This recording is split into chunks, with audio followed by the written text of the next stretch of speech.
All right, welcome to Equal Time Soccer. I'm Matt Privratsky alongside Mark Privratsky. We are trying out a new format for you this fall. We have so much D1 college to cover, so much D2. We have multiple Minnesotans in the pros.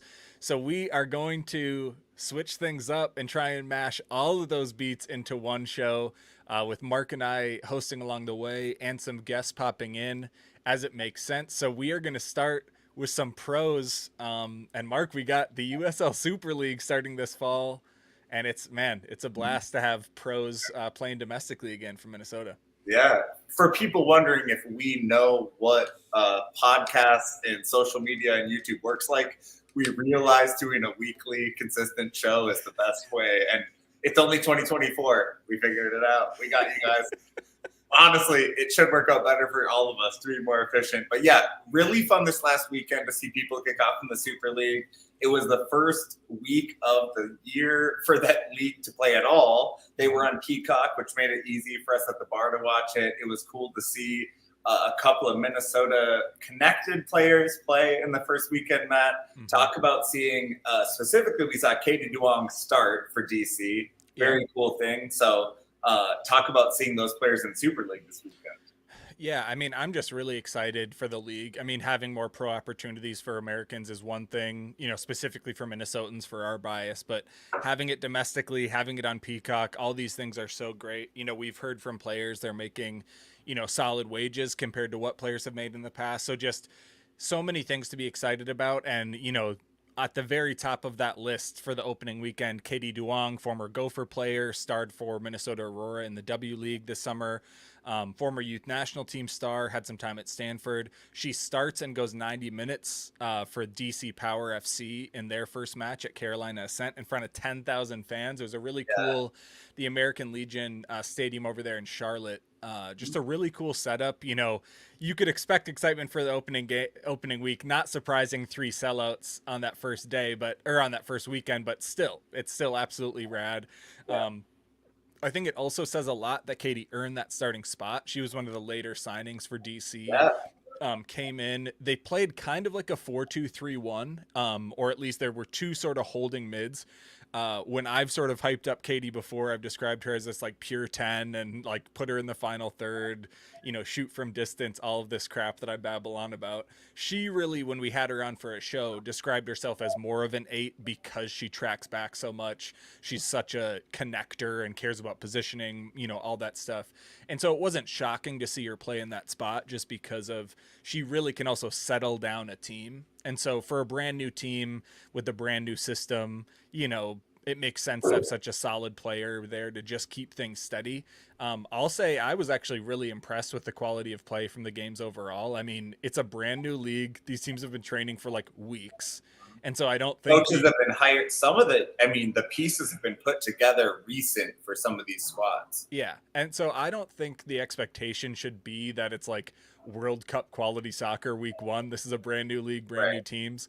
But I actually thought it was pretty solid. I mean, some of the goals were a little bit scrappy, but goals are scrappy in the pros. Goals are scrappy in the Olympics. You can have scrappy goals. So, fun to have that first week. And while we're talking Super League, Jenny Vetter, another Minnesotan who you had on when she signed with Spokane, out in the Northwest, she also should be in position to get some minutes this season.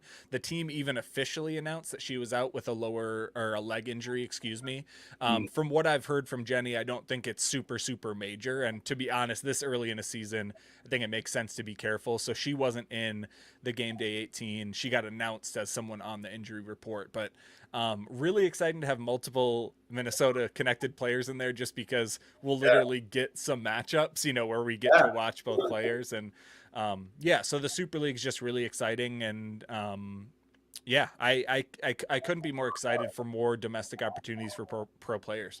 Yeah, cool to see. The challenge will be some of the teams with like DC with the competing local NWSL team, Dallas playing in the Cotton Bowl. Those are challenges to making it present at its best level. But we did see that you probably saw teams pick the appropriate format for showcasing their team, because having a stadium that you can fill up, Charlotte having 10, it's not nothing. I mean, there's NWSL teams that get under 10 all the time, right? Yeah. So A really good showcase on the first week. And Spokane was around 5,000. Tampa Bay was around 5,000. And it's like you could say that the stadium could be bigger, but it's like if you're filling the stands, you're filling the stands. Yeah. You know, a full 5,000 seat stadium is fun as hell. Yeah. And if you're a player, not all these players have had the chance to play in front of that many fans either. You know, it's going to a soccer game with 5,000 fans is an absolute blast. So, like you said, curious to see how DC does. They're playing in Audi Field, which is obviously a big venue.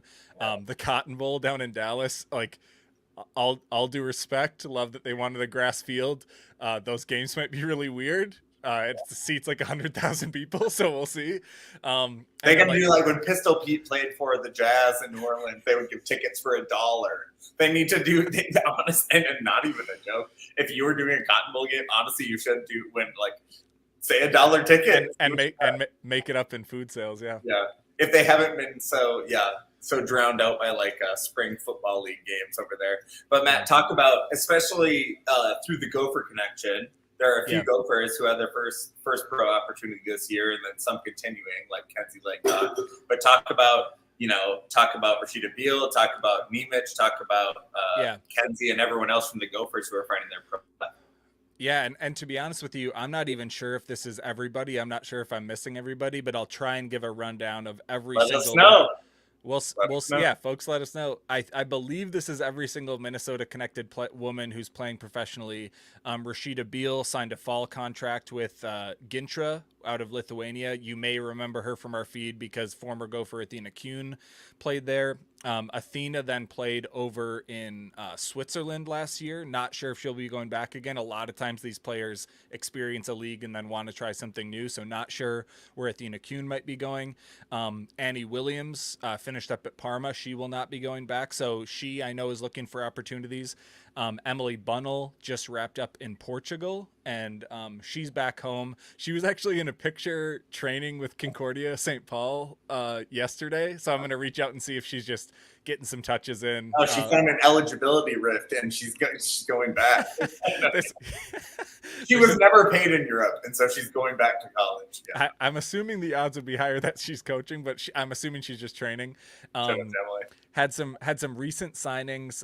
Kenzie Langdock is over in the second division in Sweden still, which is a great opportunity, pretty high level of play over there.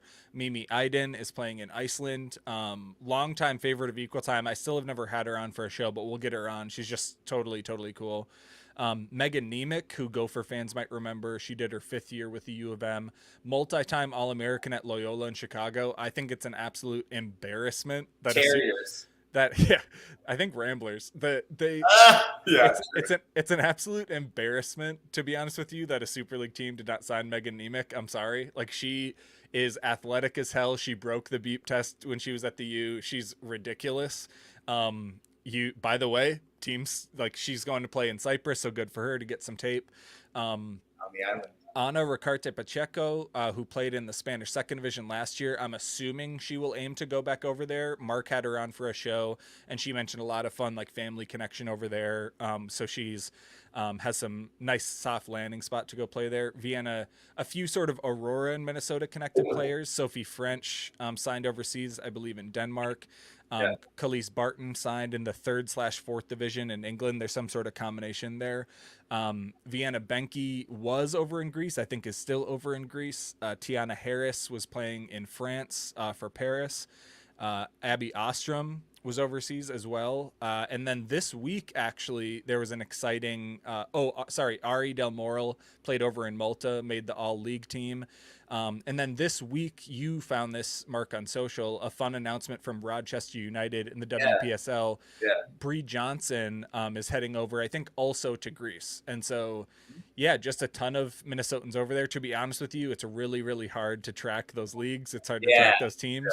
But we will reach out to as many of those players as we can, try and have them on, just because we are so psyched when women decide to keep playing and experience another country and all that stuff. So just more and more Minnesotans willing to play. And with the Super League opening up, I'm only assuming those numbers will grow.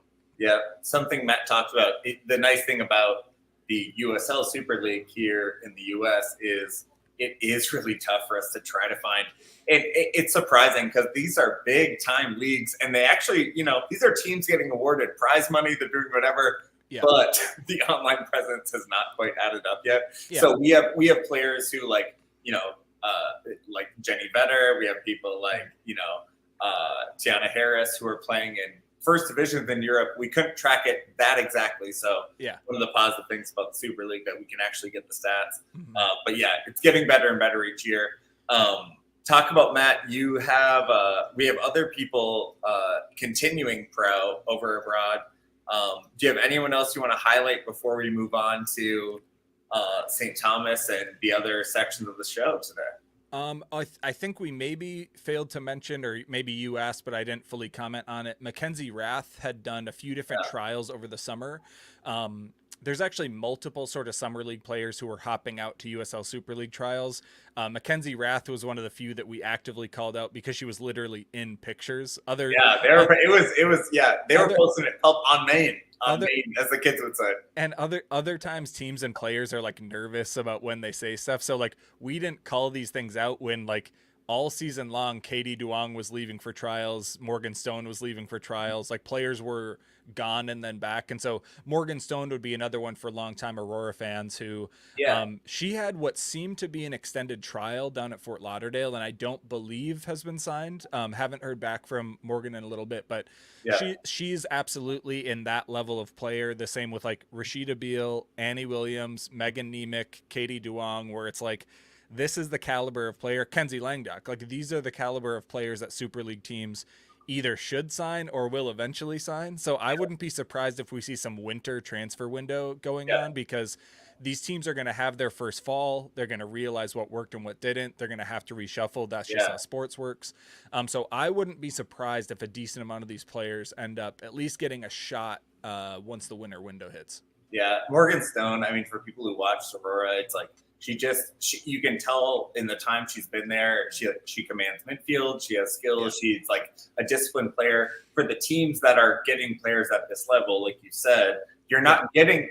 The point is, you're not getting the very, very best that NWSL wants. You're not getting the very, very best that Europe wants. You have to find what works for this new league. And so, absolutely, you would see players like that in the same vein as Katie Duong came into the W League, crushed it for a summer. Got a spot. So amazing. Yeah. It's the only funny thing is to think of Katie Duong and Morgan Stone playing the same position. Like, Katie thinks of herself as an 8. Morgan is probably an 8. Thinking of them because they should play together, baby. Well, that's true. Their games are so different and their like physicality and body type is so different. Thinking of them as the same position is like only in soccer. Could that be like? Well, when you're young players, you have to say you can play everything and you have to want coaches. Stone is a really good 6 with great offensive ability. I think she's sort of an 8. She can play an 8. Yeah, she can also play an 8. And then Duong. Also, I hate when people get too specific about. Yeah, who cares? Who cares? But Katie's also one who she can do it all. And I mean, it depends on your team. If you have the ball all the time, it's different people playing those positions. But I think maybe. The other thing I was going to mention before we bring in Sydney Kubes is for folks who are watching, I think every platform, YouTube, Facebook, and Twitter, I believe, if you leave a reply or a comment, it will pop up for us. But just try it. And if you have something pop up, we will answer, including if like somehow like Sydney's parents are watching and they want to embarrass her with a weird question. We could like throw that in there. Let's get nuts. Call us out for stuff we got wrong. I know I did it. There will be a lot. All right. Well, Mark, I'm going to bring in Sydney and we are going to hop to the next segment. We're going to drop Mark out and bring him back in once we're wrapped. Hi. All right. Welcome to Sydney Kubes, center back for the University of St. Thomas, coming off a nice hard-earned draw against Drake. Sid, thanks so much for being here. Well, thank you for having me. I appreciate it. For those who don't know the intricacies of Sydney's daily schedule, we're working in between very competitive, like, a lot of priorities going on. I think the one tonight was a music video was being shot. Give us a little more context on this, Sydney. So every year, St. Thomas breaks into different groups of this year we have 7 girls in our group, and we compete in a music video battle. So we use like different musicals that have been done, such as High School Musical, stuff like that. Yes. So I can't disclose what my group is doing, although there's like very high suspicions by the other teammates. But yeah, we filmed for 4.5 hours today. Yep. Yep. It was a lot. But we got a lot of good footage. Can you disclose for us who's in your group? I can. So Okay, there's Sophia. Oh, sorry. Go.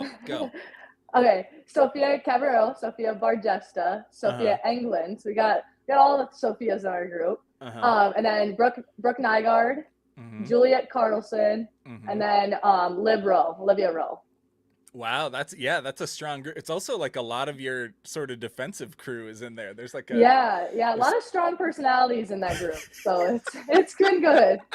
And this, I'm assuming, if it's music video, we're talking lip sync. Is that we're not talking like actual singing? Oh no. I would not be that is not something I can do. So no, it is kind of going scene for scene with the already done musical. After you're talking about it, now I'm remembering at least the post about who won last year, I think. Yeah. But the videos never got posted, right?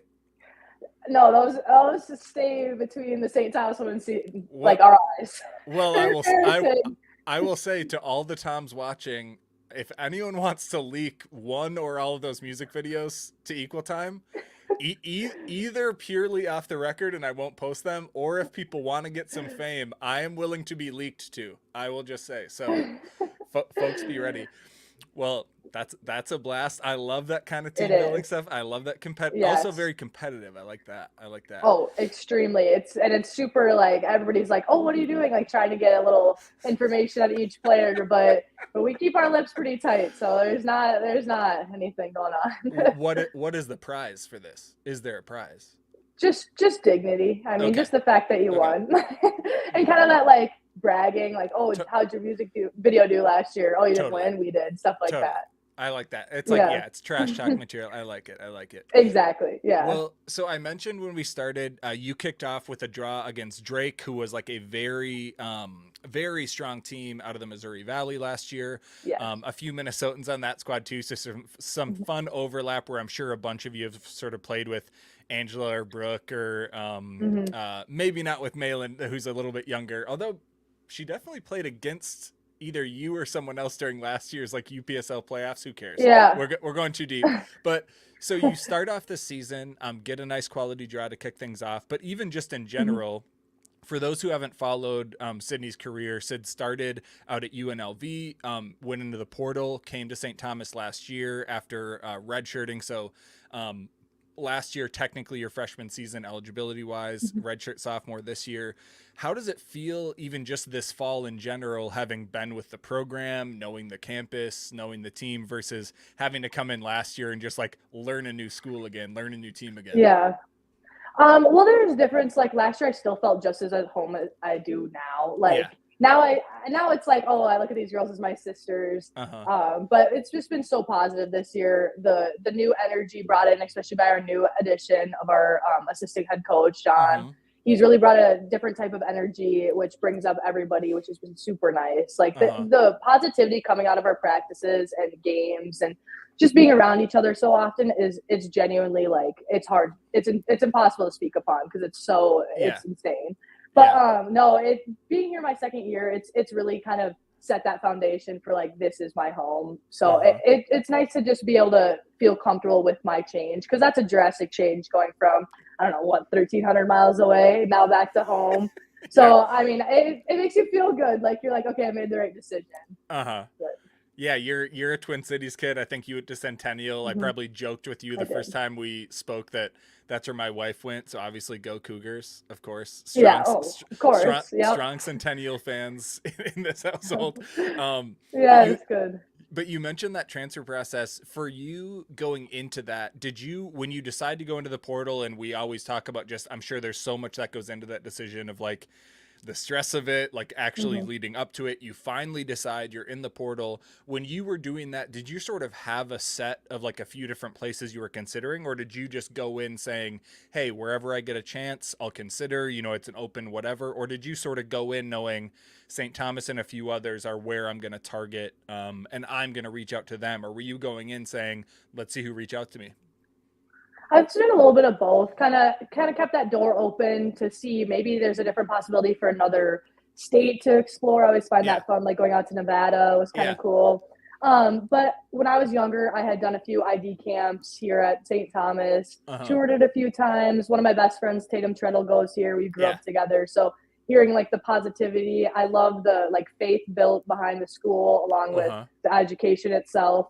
So kind of like looking ahead to my future, knowing that I do want to focus on something more that focuses a little bit more on education rather than sports, which I felt a little bit different kind of mentality shift from UNLV, which was quite sports based, which is understandable. But it was, I would say I was pretty open to whatever. And I started reaching out with Sheila and all of that. And I felt like there was a reason that I had tested this out when I was younger and now coming back and having the opportunity. So it was I was pretty set on like, and it's nice to have my family close so they can come to games. Likewise with my grandparents, just outside family. Yeah, for sure. Yeah. I think I first like covered you or saw you play and met your family when my wife was like busy and I was sitting at home thinking, oh, is it crazy to bike from St. Paul to Chanhassen to cover these summer league games? The answer is yes. And for me, I'm just on the opposite. Well, it was an e-bike, so it's okay. But for me, I was on the opposite threshold, decide to do it. So I go to this game. I had not, like, the rosters were not posted anywhere. I had no idea who was on any of these teams. And there was 2 games back to back. You were in one, and I think your mom was there like with your dog or something.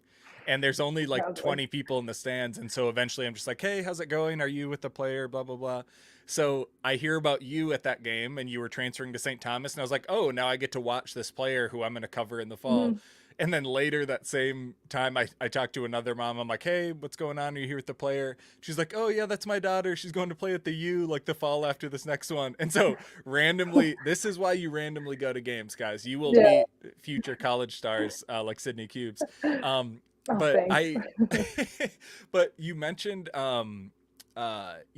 like the difference in those schools. I love hearing about that, where we've interviewed players before where they talk about like you go to a school and you tour and you realize you did the whole tour and they never once mentioned academics. And it's like only once you finish, you're like, oh, they didn't even pretend. Oh, okay. Yeah. Great. Well, and you mentioned earlier in your music video group is freshman Brooke Nygaard, who happens to be, at least in that first game, your center back pairing. Don't want to put anything too much in cement with all the rotation that happens with the rotation. But Brooke Nygaard in the exhibitions was starting next to you. During the first opening match of the regular season was playing next to you. What's it been like for you to sort of, first year at UNLV, you're not playing, so you redshirt. Last year, there's still some shifting around. You play a good amount of minutes, but you're not playing like every single game, blah, blah, blah.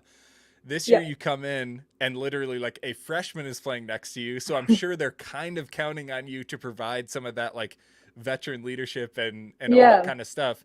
What's it been like for you to sort of build that center back pairing, and also for you to like settle into being like, okay, let's be ready. My mentality is I'm going to be in every game starting center back. What's that been like adjusting to sort of both of those dynamics? Yeah, well, Brooke's great. She's probably one of the, like, I love her as a person, as a player. It's quite nice too, because she'll kind of listen to me, lean on me, ask me questions. So I'm thankful that she's comfortable enough to put trust into me, because that builds a strong pairing in the back. I really like the role of trying to help her. I mean, for this year, next year, whatever I can do to make her a better player, something that I want to work on with her. And then along with that, I mean, if you have a good foundation in the back, that builds up from the back. So you then working forward through that, if we can get the ball out from the back, then it works. But I don't know, it's been adjustment mentally, of course. I just try to come game ready, always expect the unexpected kind of thing. Just positivity is what we're really focusing on as a team this year, and just getting out there and having fun and showing what we can do. And with the squad this year, I'm like quite confident that we're gonna have a good year. So I'm happy about that. I was curious too, watching like at that, I went and watched you all when you did that exhibition in Madison playing Wisconsin. And I was That was fun. looking at the back line, and you all battled super well. I didn't write a ton about the exhibitions, but like I thought showed really, really well. Yeah. For the start of the game, you all actually had like the bulk of possession. There was like a lot of fun silver linings out of that one. But even watching that game and then the Green Bay game, I kept looking at the back line and being like, Sid is more experienced than Brooke, just Brooke being a freshman and you being around multiple programs.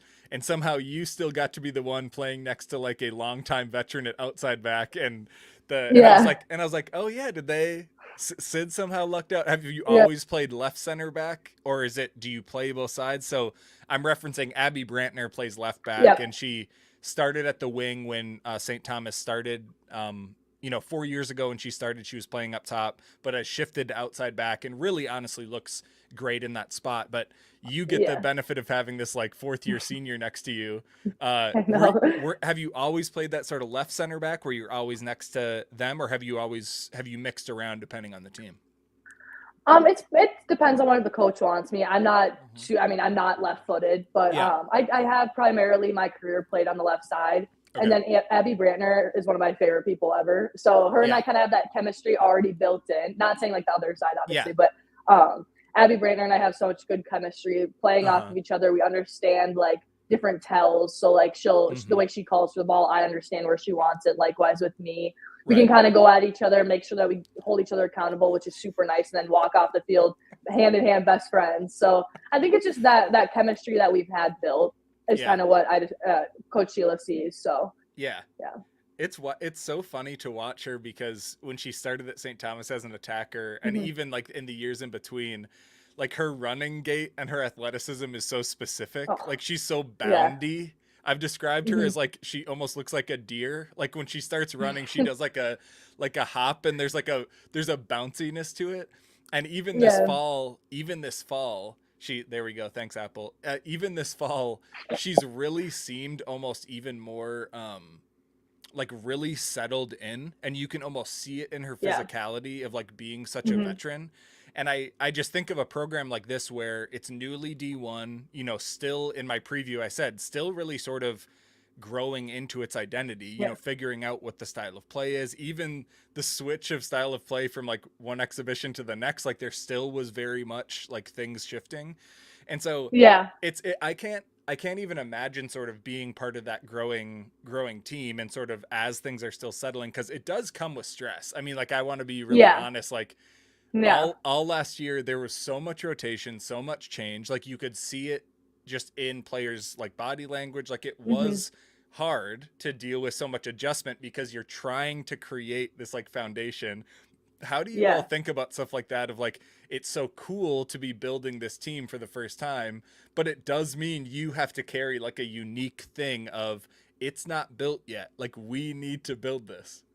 I think an important reminder like that we kind of focus on as a team, and especially our captains, is like this doesn't define us, one mistake, or like we can show them what we're made of at St. Thomas. Like you were talking about the Madison game, like sure we went into it like, oh, this is a good team, Big Ten, stuff like that, but just kind of take that humble side, like, hey, at the end of the day, we're all soccer players, so we're gonna go out there, and we have such a great chemistry on this team. So it's like a group of sisters, like we're all gonna work together for each other and go out there and show what we can. So I personally love being a part of like a quote unquote, like a startup D1 program, kind of like a newly, because it's just cool to see like, 4 years ago, what we've come to now, and like what the future holds for our team. So I think it's cool. Yeah, that camaraderie is just, it's really rad. I mean, it's stuff that Mark and I love. That's why we love covering stuff like this, of just like, hey, it's not glitzy and glamorous for you guys. Like the Summit League is super competitive. Like even trying to get from the bottom of the Summit League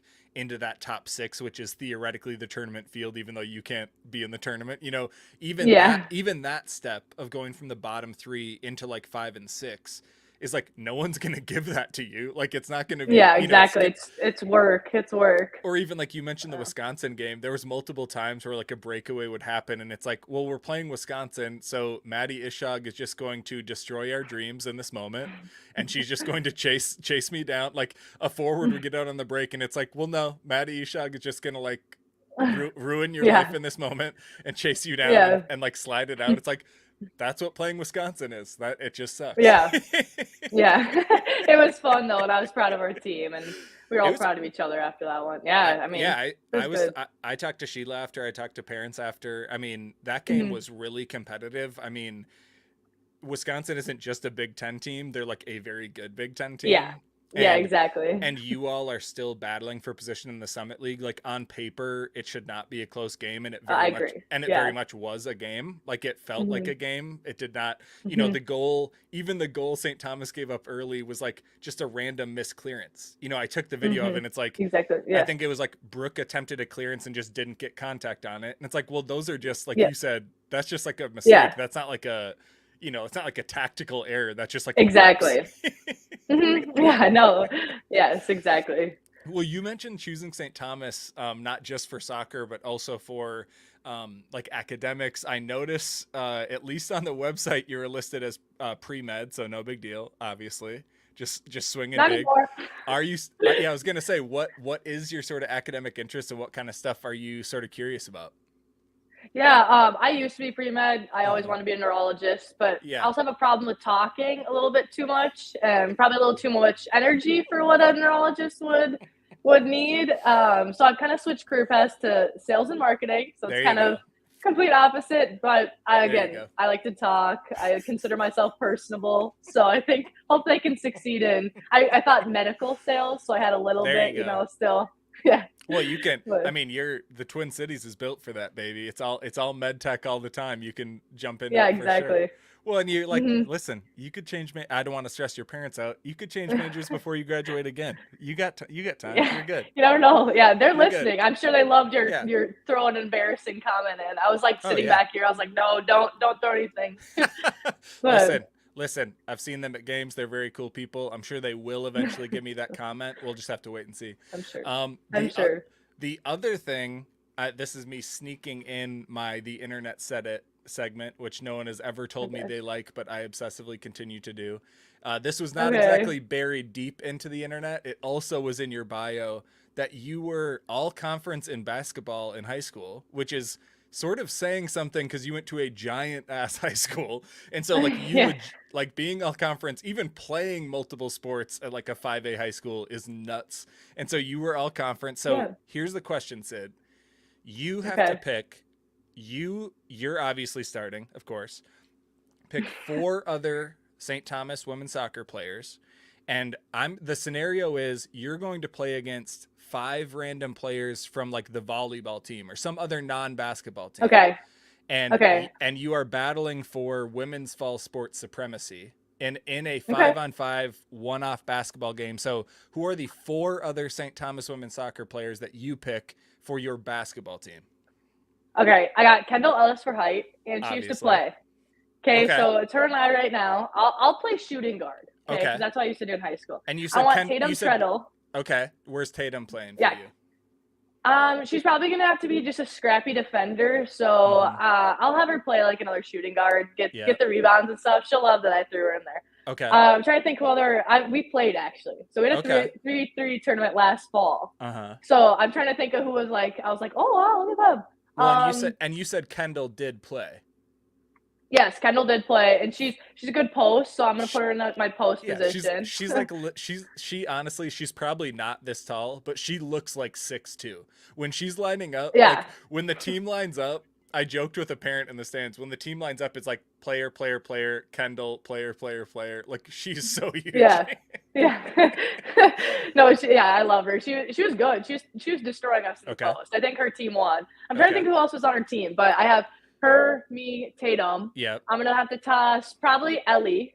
Ellie had some really good defending. Good defense. Yep. And then I'm gonna have to go Abby Brantner. Okay. Ellie Tempero and Abby Brantner. Oh yeah, sorry, yes. Some Yep. good veteranosity in there too. You got Yeah, Ellie and and Abby. like the work ethics. I like the work ethics work on. I mean, I haven't seen the freshmen totally play like another sport, so I can't toss them in. Yeah. The sophomores last year, they'll own that they weren't necessarily like balling out, so I think they wouldn't care. You know, Yeah. if it was a round robin just with the soccer team, I'd be a little stressed out about the possibility of like, is it Melina? Melina Knowles is like she's so fast, or even like I'd be a little worried about her in the open court. But I think you have a lot of scrappiness in there, and Tatum Treadle, even on the soccer side. As soon as I started covering the team, she was still working back from like multiple leg injuries or something, like a crazy. Even her running gait was still like you could tell it was the thing where you're like working back, and it's wild seeing her this fall, because seeing her this fall is like what I imagine you all used to see before her injury. Yeah, and so it's awesome. Seeing her this fall, I'm like, oh yeah, she's got moves. There's Tatum Treadle. Yeah, no, she's quick. She had 3. Yeah, she had 3 ACL surgeries, so she was coming back from it. Yeah, I know, poor thing, but she's handling like a champ. Tatum, you are a hero. That is unbelievably shitty. That's so bad. Yeah.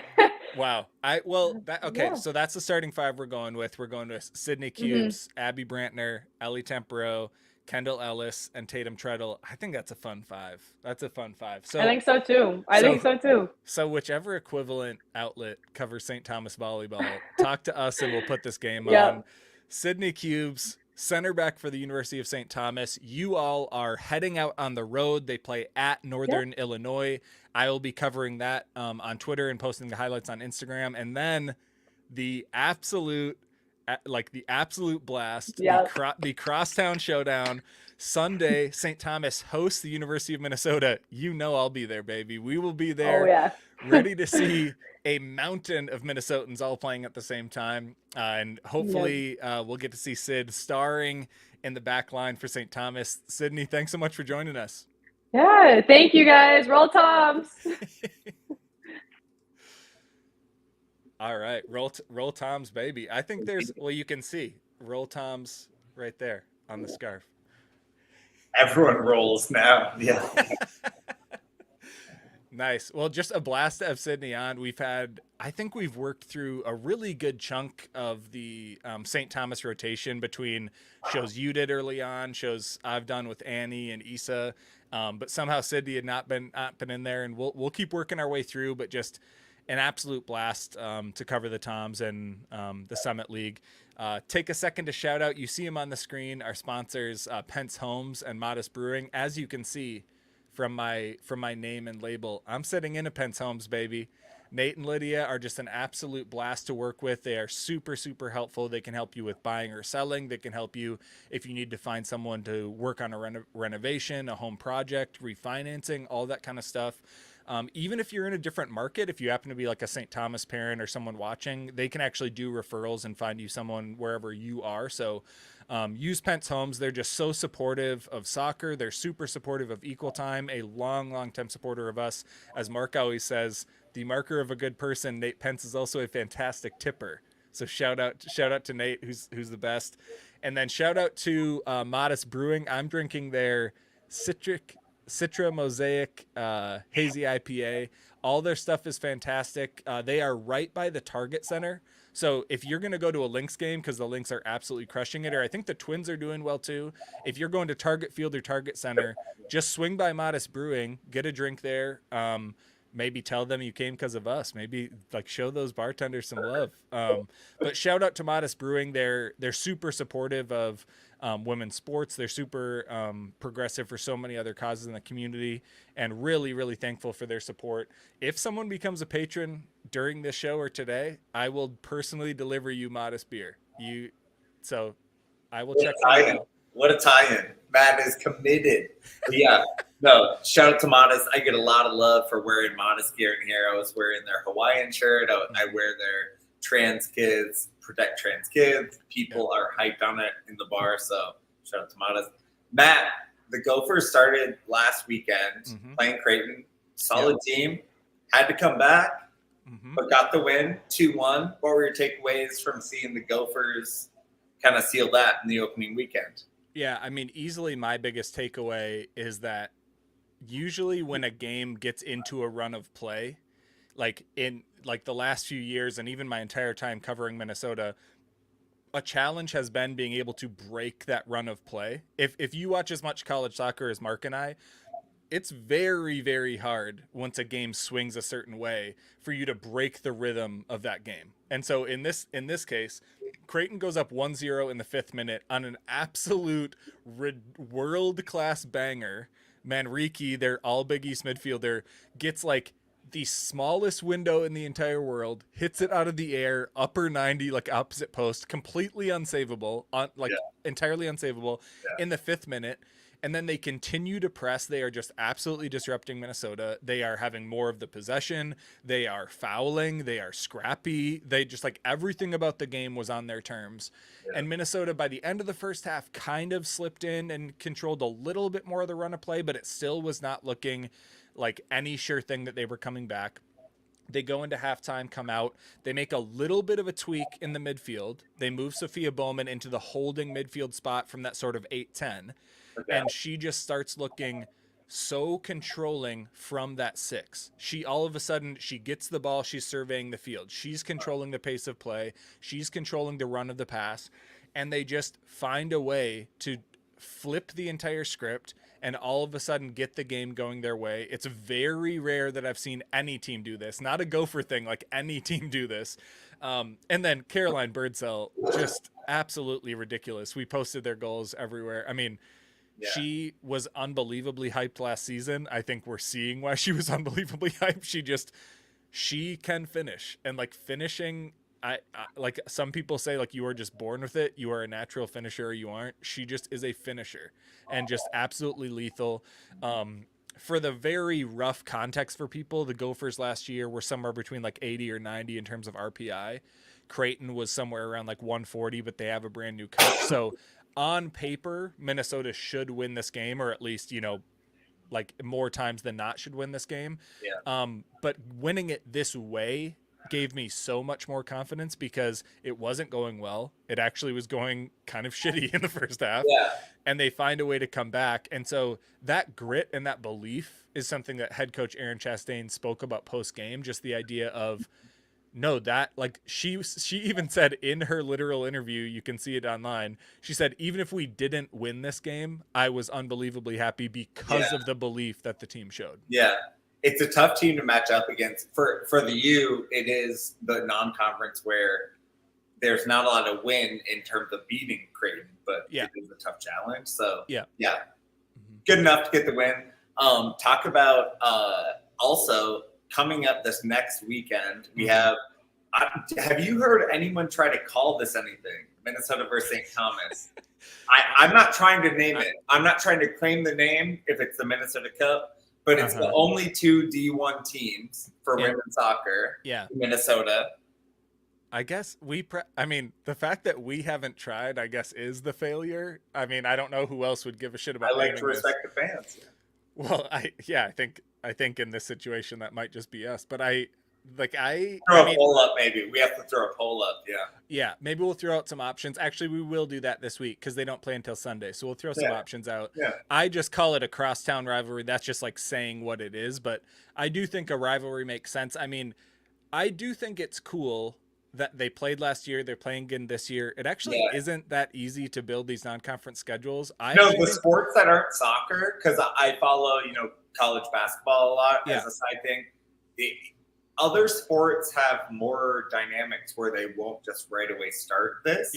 Because of the levels and because of whatever. Yeah. So it is actually pretty cool that when they first become a D1 team, you can see this. I love that they're playing every year. I think, to be honest with you, last year, I actually think St. Thomas fans, St. Thomas players, even like the staff, they ended up losing 5-0 to Minnesota at ELR. It was a home game for the Gophers. The game was so much closer than 5-0. I mean, the game was 3-0 until it was late. They played solid. I broadcast that game. Like, I was watching the game.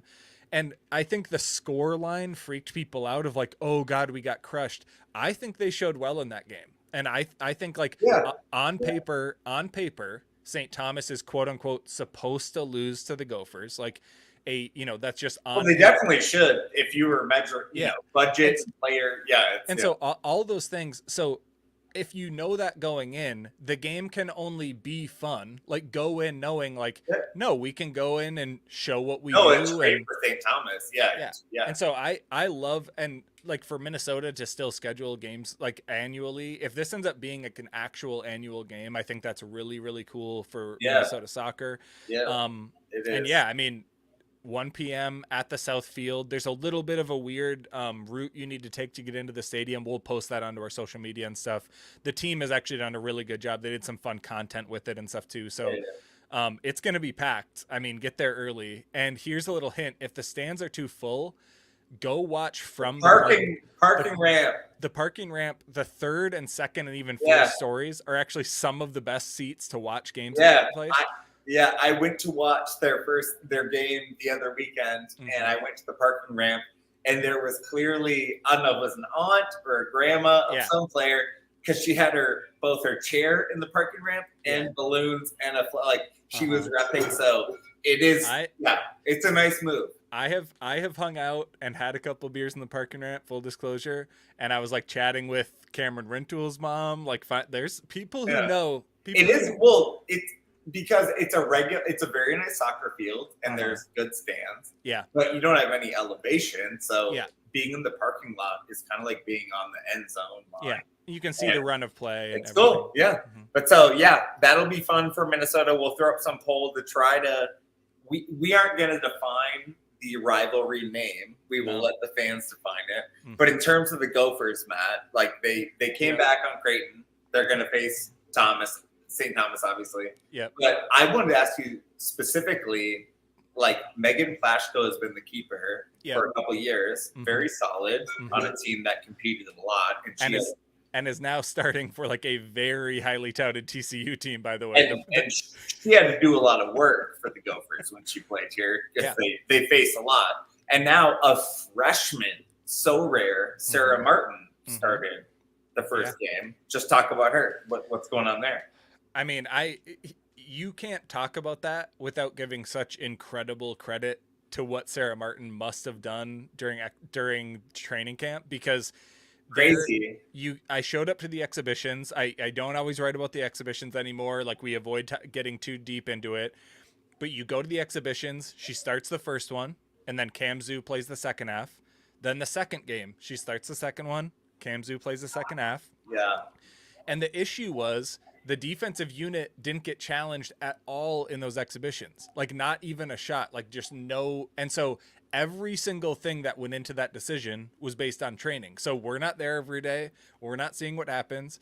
All I can tell you is, like, Aaron Chastain does not give someone jobs for no reason. Like, you earn it. And frankly, it is not easy to earn a role on an Aaron Chastain team. Yeah. And so it shows that Sarah must have just come in ready to rock against a very good, very experienced veteran keeper in Cam Zhu, who, Cam Zhu has started multiple seasons at Montana, which is a very good program. She's a very good keeper. And so for Sarah Martin to earn that job is a huge credit to her and a huge credit to the keeping group, just to have that good culture where a brand new player, or, she was with the team last year but didn't play. And so I think, it's a huge props to her. She technically gave up a goal in that opening game, but I'm not really sure it was physically savable.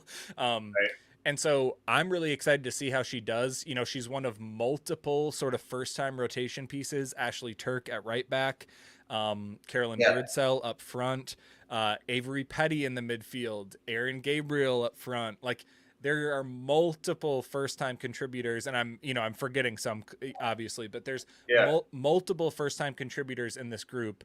It's really impressive. That is not easy. Right on. Before we move on to talk about just all of the Minnesotans who are playing D1 across the country, let's talk a little bit more. Just let me know.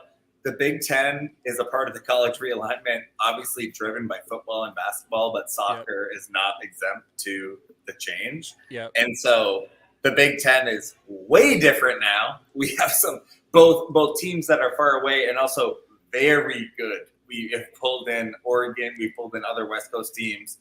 realistically, where do you expect the Gophers to finish this year? Yeah, I think so. For context for folks, not surprisingly, if you just look at the preseason poll, UCLA and USC are not just like good teams and dangerous teams. They are some of the best teams in the entire country. And so programs like they UCLA, are, I mean, for folks who remember way back when in 2018, when the Gophers made the NCAA tournament and won a game in the NCAA tournament, they played UCLA in the second round and I think lost 5-0. And obviously no one on those teams that are on this team anymore. So it's not to say anything specific, but just like that is the level that UCLA brings. They are, and USC, both of these programs are unbelievably strong. And so I think you are going to see a much more competitive field in terms of making the Big Ten tournament. Every single Big Ten team is basically ranked in the top like 10 to 20 teams RPI strength of schedule wise, because it is like self-perpetuating. If every team is good, it means everyone's strength of schedule is good. And so everyone's RPI also should be pretty strong. And so this year, the Big Ten tournament will have 10 teams. That's actually more than previously. Previously, I believe it was 8, which makes sense for new programs. And a conference of 18. It's just very, very, very tough. And so they got picked 14. I think if they finish 14th, it's pretty disappointing. I think if they hit sort of like their median quality, even that is above 14. I think their ceiling, like when I did my Sunshine and Rainbows prediction in the preview, I think their ceiling, if they really, really hit, like if they start to roll, I don't think it's crazy to think they can get into that sort of 6 to 10 range and even into that 6. Yeah. And like for context for folks, if it's a 10-team Big Ten tournament, that means the first 4 teams play in that sort of first round to make the bracket work. So I personally think if they want to have an ambitious goal, their goal should be, we not only make the Big Ten tournament, we don't play opening night. Like we make it to the 6 and we get to skip. And for those who are like, oh, they should aim higher, aim for a championship. If you make the top 6, I was just going to interrupt you and say that was very ambitious. Totally, but like teams regularly do the thing where they say like our goal is a Big Ten championship, our goal is a whatever. If the Gophers make the top 6 in this Big Ten, that is such an unbelievable accomplishment, and I don't think it's outside of their ceiling. I think it's within their ceiling. I mean, when they were rolling in that second half against Creighton, if they can play like that as roughly their base, I think that's very possible. Wow.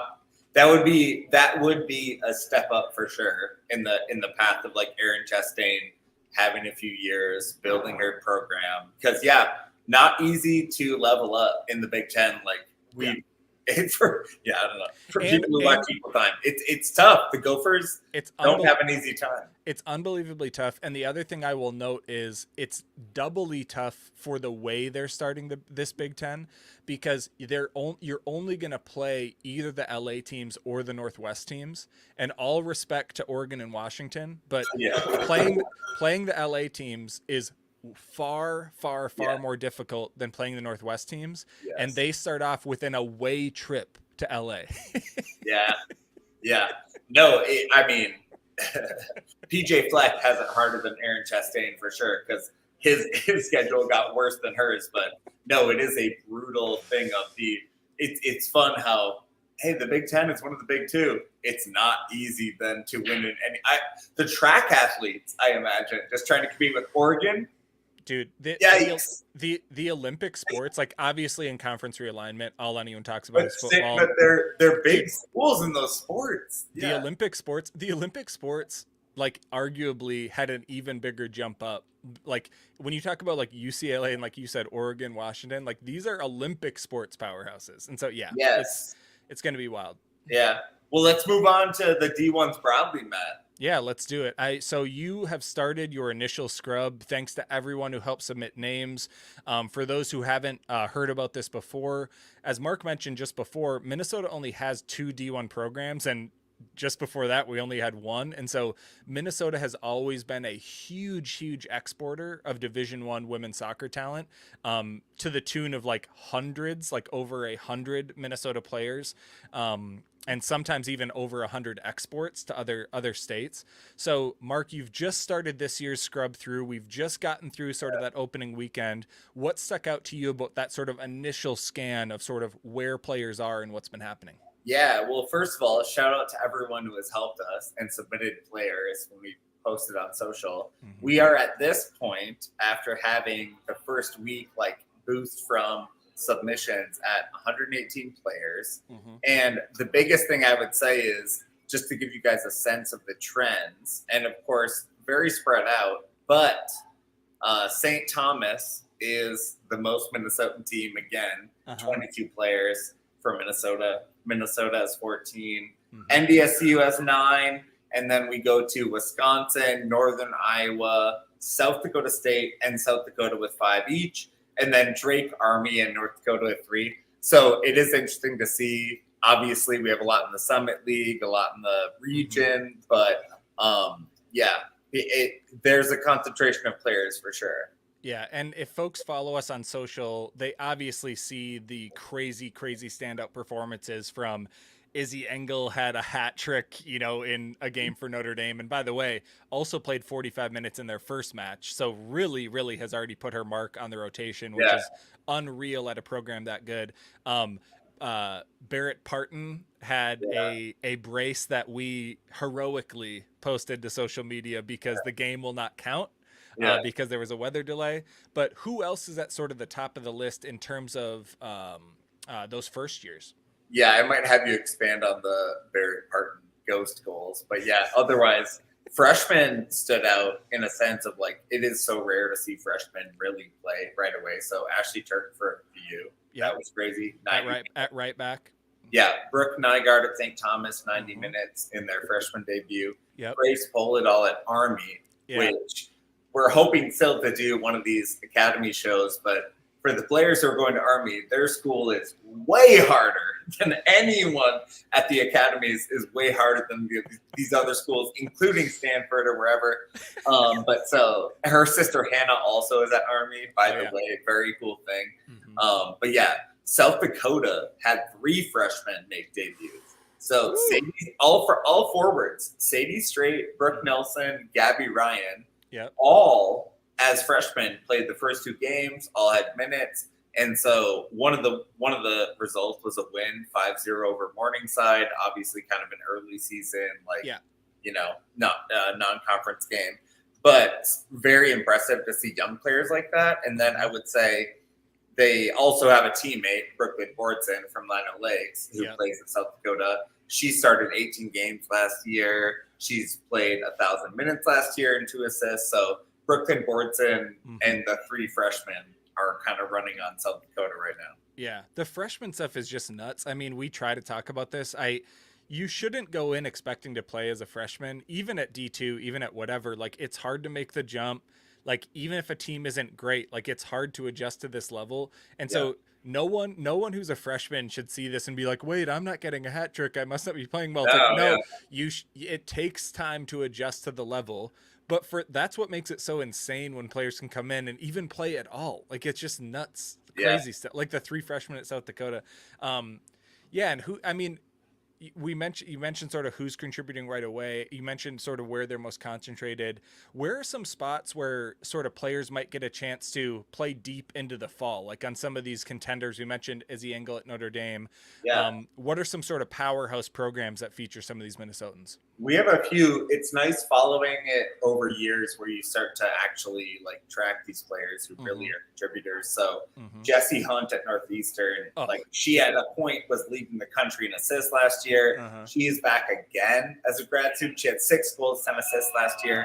Caitlin McBean at Penn State had to wait her turn. She did not get a lot of opportunities until last year. Last year, had 10 goals, 6 assists, and was in the mix as they were in the NCAA tournament. And just for those last 2 players, 6 goals, 10 assists, and 10 goals, 6 assists is like, that's crazy production. Yeah. And McBean at Penn State, I mean, we just don't have Minnesotans at kind of high majors producing at that level. So a big deal.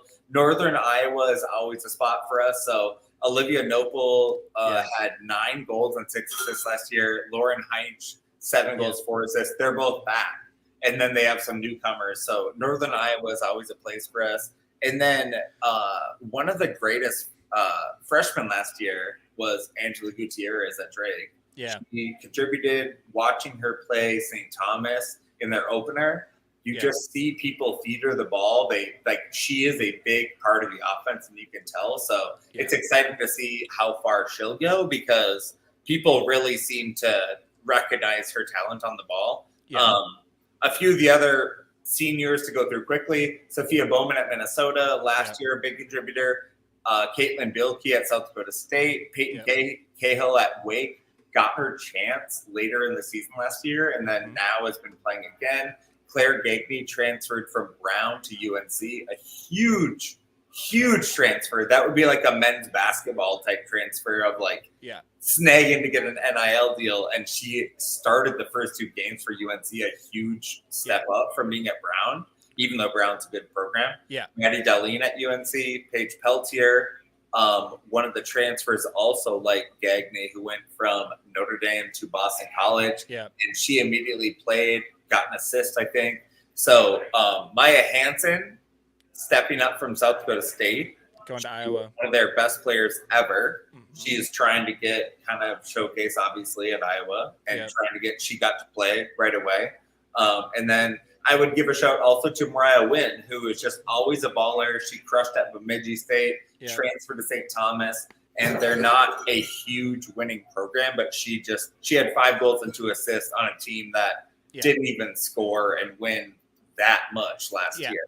So she's a good Minnesota sleeper, I would say, too. Well, and you mentioned the Brown to UNC transfer. It's crazy because Brown has been so good that this might be the one season where going from Brown to UNC is like theoretically a quote unquote step down, but it's Matt said it. Damn. Well, I mean, UNC has to replace 10 starters this year. Like and also playing alongside Minnesotan Maddie Darlene, who will be in the U20 World Cup in September. We'll be covering those games. We'll make sure we're highlighting them. I'm sure we'll play them at Blackheart, so folks can come watch. But I mean, Brown is unbelievable, but getting a chance, like you said, maybe a bigger platform at UNC too, and to play at a program that always gets visibility even before the retirement of Hanson Dorn. So they could take their pick of anyone. The fact that they could transfer anyone in, like any keeper would want to transfer to UNC. Totally. So that is, when I saw that this week, I was impressed. I was like, good for Claire Gagney. And you would think she has a vision of, seeing a path in the game of being pro, of going to play at UNC like this. So, And somehow if you're someone watching the show or listening, and you actually do have a player that or your kid or your or your niece or whatever who's playing at a D1 program, let us know, message us wherever, respond to a tweet in any way, just like reply to us, comment to us. Mark will add them to the list, and then every 2 weeks he posts these updates about every single Minnesotan who plays D1. And someone else got in our replies when we were posting about this earlier and said, what about D2 Minnesotans? And that is what a professional transition into our coverage of the Northern Sun Intercollegiate Conference, one of the strongest D2 conferences in the country, or at least up there. Really competitive top to bottom, 9 Minnesota programs, I believe, and otherwise a lot of upper Midwest talent. Mark, let's jump in and let's just start this bulletin board material on fire, man. Let's get nuts. Let's start with the preseason poll. We will pull it up for folks. Yeah, I love it. So for people who watched last year, this was last year we had my biggest moment as a soccer coverage personality. St. Cloud State, the number 2 ranked team in this poll, apparently used me in some way as bulletin board material, and it was, probably too flattering. But this poll. Wait. For those who have not watched every one of our shows and have not heard the reference, so Mark does far more tracking and writing about the NSIC, and I maybe arguably watch more games or interact with coaches maybe more, but Mark interviews players and covers it, whatever. And so there's a funny disconnect that always exists being stupid identical twins where I think people sort of assume it's like one person. And so I think shortly after I had gone and watched a St. Cloud State game or something about this, then you did a roundup of like possible postseason chances for NSIC teams. And NSIC has had traditional powers like Mankato, recently Bemidji, before that more like Augie. The North Dakota schools are always really good, but St. Cloud was just really on a run middle of the season, and they just kept being on a run. And so Mark put them in the, so you're saying there's a chance because they at the beginning of the season. Oh, beginning. Okay. Yeah. And so no, I literally ranked them based on how they did the year before. I didn't know anything yet. No, it was not. No, shout out. It was validating. So, honestly, I love it. And the next time I go to a St. Cloud game, whatever player called that out, or Jade, you can tell me, Jade or Greta, you can tell us what player. Whatever player called out that they got put in that category, we will literally give you like an NIL bundle of like Modist gear or something because Mark has gotten so much mileage out of this story. I just like being made relevant, but yeah. No, in terms of the NSIC, obviously the bulk of the teams are in Minnesota, so we try to highlight them throughout the year. In terms of this year's coaches poll, no surprises in a lot of the spaces, but Minnesota State Mankato, a perennial power, voted first. St. Cloud State, who they really came out last year. They won the conference regular. They won the tournament. They got to be in the NCAAs. And they were even telling us when they did it how excited they were about recruits. So apparently, they're feeling confident about year two. But Bemidji State, typical, obviously, a power we followed a lot. And then you see like Concordia, Duluth. Duluth, a team that really almost made the playoffs last year, competing, raising level. We saw players of theirs really compete in the summer leagues, which was cool, especially with the UPSL Superior City. And so, hopeful to see programs like that move up too. Yeah, I mean, we said it about the Big Ten and we said it about the Summit League.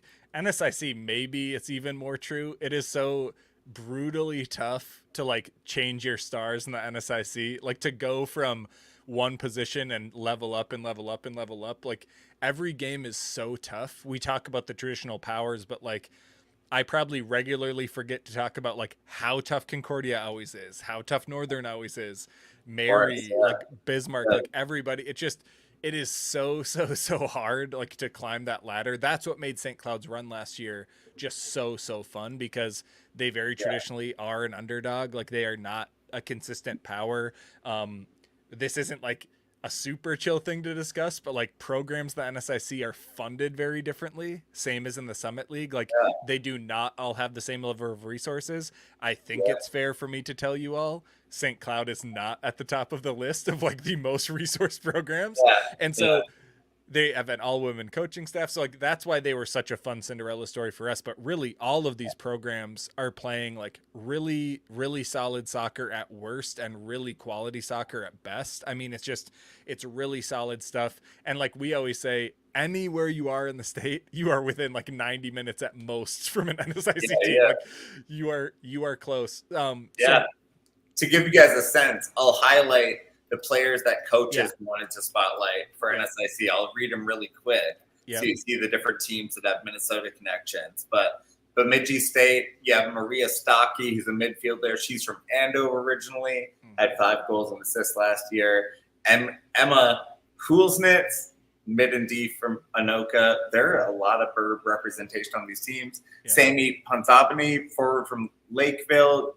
Jaylee Ruzabush from Apple Valley is at Concordia as well. Mary has Olivia Gardner, who's a forward who is from Winona originally. Crookston has Sarah Burgum, who's from Mandan. Tessa Vanderbeek, who's from Hartford. Those are Dakota players. UMD has Anna Tobias, who is a Lakeville player who's up in Duluth. And Baumla Haugen, who is a Duluth Marshall local. Minnesota State, Mally Mathis, who's from Brooklyn Park. She's Ashlyn, a killer, 9 goals, 6 assists last year. Ashlyn Watt, who's a defender from Iowa. Moorhead has Lily Johnson, who's a forward from North Branch. Sarah Alfreda Monk Nelson, I didn't make that up. She's from Aarhus, Denmark. Shout out to Aarhus, who has been a FIFA team for mine in the past. But yeah, we have so many players highlighted. Those are the coaches highlighted players. We have some more. But yeah, it's an amazing league, and we get, even like you said, Jenny Vetter going pro this year. Yeah. I see. Well, and just like, so, she played in Mankato growing up, played for Mankato in college, like played for Mankato in the summers and the WPSL, and now is in the pros. And like you said, for the NSIC, just such a cool moment. The other thing we always shout out, the really cool thing about the Minnesota programs, the NSIC, is all of them are part of the Minnesota State system. So they're all public schools, and so their coaches, I think at every or most campus, are all like part of the faculty union. So actually the NSIC head coaching jobs are all, maybe not all, but like a lot of them are really, really quality jobs, like with good like staff supports and stuff. So they're actually very, very coveted. Like, I don't think this gets discussed like in the world that much, but a lot of these jobs are very, very coveted, like more so than some low D1, just because of their stability and the environment. And I know there's been a little bit of coaching change at least a few programs. Yeah. Yep. We had a couple. Yeah. Christy Copites, who was at Moritz State, she had been there a while. And honestly, Christy, we'll probably have you on this fall. If you're into it, you've been great to us.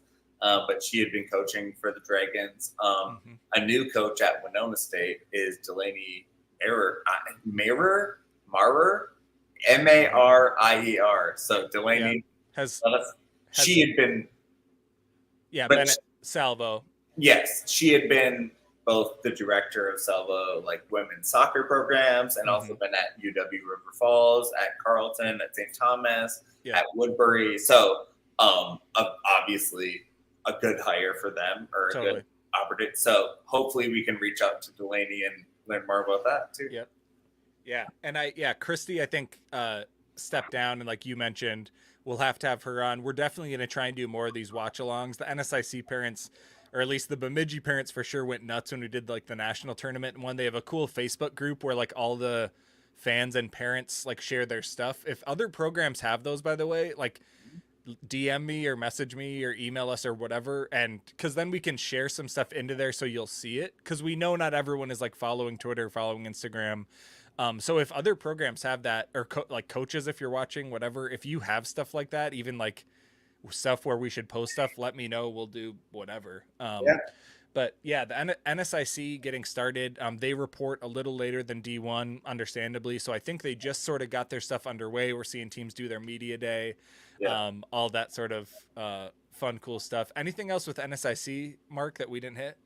No, I mean, we have a couple weeks going, but yeah, for folks in the Twin Cities, obviously Concordia is really close. We have a lot of fans who come to the Blackheart to watch soccer, and we have big teams that come to play really close at Seafoam. So I would say that, and like, even if you want to make your trip to Duluth in the fall or wherever, but yeah, otherwise, yeah, we'll keep hyping. We'll try to show as many D1 soccer games at the Blackheart as we can. Some of them have the sign-in kind of like block, but we have a few of those, and so we'll try to show as many as we can with local Minnesota players. Yeah, follow the Gophers, follow St. Thomas, and honestly, follow the NSIC. Like, for some context, the national tournament in D2 is so regionalized that the NSIC always has multiple teams in the national tournament. And so like last year, I think there was quote unquote like only 2 or 3, but there was a chance it could have been as many as like 4 or even more at some point. So like they're just, because the NSIC is so strong in the central region, there are always teams playing like in those high stakes games. And so you always can find a team that's sort of fun to follow deep into the fall. And Matt, show off your shirt, because for folks who come to the Blackheart where I work, I'm wearing a different shirt. But we have an equal time shirt. If you want to buy one of these, I have a box of them here at the Blackheart where I am.